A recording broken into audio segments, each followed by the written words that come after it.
ಗುರು, ಬರೀ ಶಾಲಾ ಕಾಲೇಜ್ಗಳು ಒಂದೇ ಅಲ್ಲ, ನಮ್ಮ ಗೌರ್ಮೆಂಟ್ ಡಿಸ್ಟಿಕ್ ಹಾಸ್ಪಿಟ್ಲಲ್ಲಿ ಹೇಗೆ ಇಂಡಿಪೆಂಡೆನ್ಸ್ ಡೇ ಆಚರಣೆ ಮಾಡಿದ್ವಿ ಹೇಳ್ತೀನಿ ಬನ್ನಿ. ಹಾಯ್ ಹೆಲೋ ನಮಸ್ತೆ ಫ್ರೆಂಡ್ಸ್. ಇವತ್ತು ಇಂಡಿಪೆಂಡೆನ್ಸ್ ಡೇ, 80ನೇ ಸ್ವತಂತ್ರ ದಿನಾಚರಣೆ. ಇವತ್ತು ಎಲ್ಲ ಶಾಲಾ ಕಾಲೇಜ್ಗಳಲ್ಲಿ ವಿಜೃಂಭಣೆಯಿಂದ ಆಚರಣೆ ಮಾಡ್ತಿರ್ತಾರೆ. ಅದೇ ಥರ ಗೌರ್ಮೆಂಟ್ ಹಾಸ್ಪಿಟ್ಲ್, ನಮ್ಮ ಡಿಸ್ಟಿಕ್ ಹಾಸ್ಪಿಟ್ಲಲ್ಲಿ ವಿಜೃಂಭಣೆಯಿಂದ ಆಚರಣೆ ಮಾಡಲಿಕ್ಕೆ ಎಲ್ಲ ತಯಾರಿಗಳು ನಡೆದಿದ್ವು.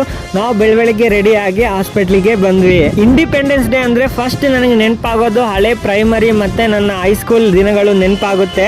ಆಗ ಇಂಡಿಪೆಂಡೆನ್ಸ್ ಡೇ ಅಂದರೆ ಒಂದು ವಾರದ ಮುಂಚೆ ಎಲ್ಲ ಪ್ರಿಪ್ರೇಷನ್ ನಡೀತಾ ಇತ್ತು.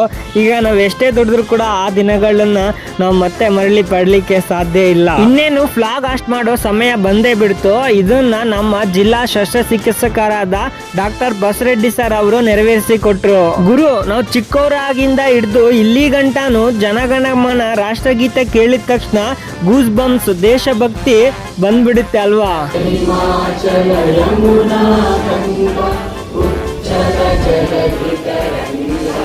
ನಾವು ಕೂಡ ರಾಷ್ಟ್ರಗೀತೆಯನ್ನು ಮುಗಿಸ್ಕೊಂಡು ನಂತರ ನಮ್ಮ DS ಸರ್ ನಮ್ಮ ಬಗ್ಗೆ ಎಲ್ಲ ಭಾಷಣ ಮಾಡಿದ್ರು.